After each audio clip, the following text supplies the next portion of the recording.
Welcome back to the channel. If you're new to the channel, welcome to the channel! So, after my last video about the Bristol council tax for van dwellers situation, I've had the same question asked by many people, and that is, do van lifers actually have to pay council tax? The answer is not as simple as that, because it depends less on the van and more on how you live. One reason that it sparks debate is because van life doesn't fit the typical system. Because council tax was designed for properties, not for homes that you can drive away. So, if you're like us and you're moving around a lot, then there isn't a dwelling tax. Because council tax is attached to properties, not on vehicles. Or the lifestyle you choose.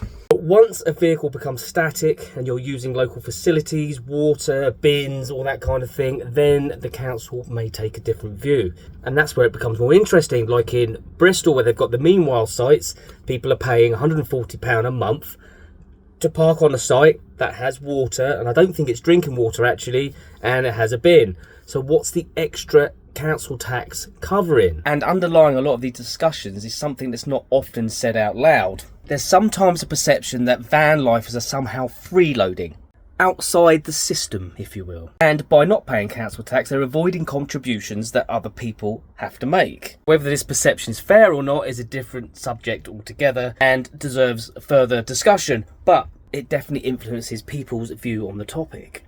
So let's get to the facts. Council tax funds a wide range of local services. Infrastructure, surface to the roads. So the argument is way broader than just facilities. So the core distinction is, are you living a nomadic lifestyle or are you in a fixed position long term? Because both those situations raise different questions. I've said it before, and I know some people disagree with me. I've said all along that I wouldn't mind paying some kind of nomad tax which would cover that, but there isn't anything in place, and it would be really kind of difficult to implement anyway. So for people like us that move around a lot, we kind of sit in this kind of grey area. My question to you guys is, do you think that nomadic lifestylers like us should pay some kind of council tax? Or maybe no? And what about the static van lifers? Do you think they should be treated the same as people in a property? Or no? This is one of those topics where reasonable people can disagree and we can discuss. Understanding the difference between nomadic lifestyle and static lifestyle is probably important. So you can see that van life and council tax is a bit of a messy topic, because council tax was never designed for mobile living. What are the different van life situations where you get people like us moving around, full-time tourists if you like? Then you get people that are parked by the roadside permanently, or you get people that are on sites permanently. All technically van lifers, but all in different situations.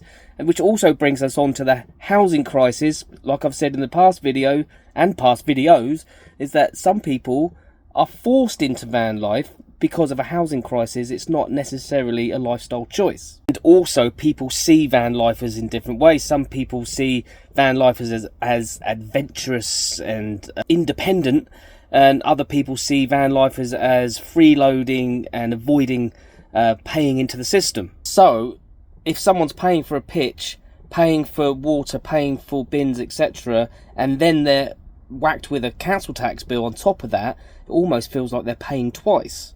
So for me, it raises the question, should mobile living have its own taxation model?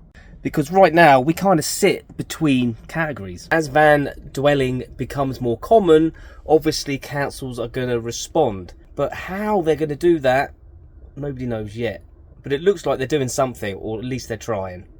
So if you live in a van full time, do you think we pay enough already? Or do you think it's fair that we all contribute a little bit for the local services and facilities that we use? I, for one, is convinced that the reason my van breaks is because the amount of potholes I'm hitting driving around on the so-called maintained roads. You know what I mean. So yeah, let me know in the comments what you think, and we'll see you in the next one. God bless you, and here's the jingle. We'll ride these roads forever, side by side we'll chase the sweetest moments whispered in our little space. With laughter and loving every turn we take, this van called Amazing Race, no chance we'll break.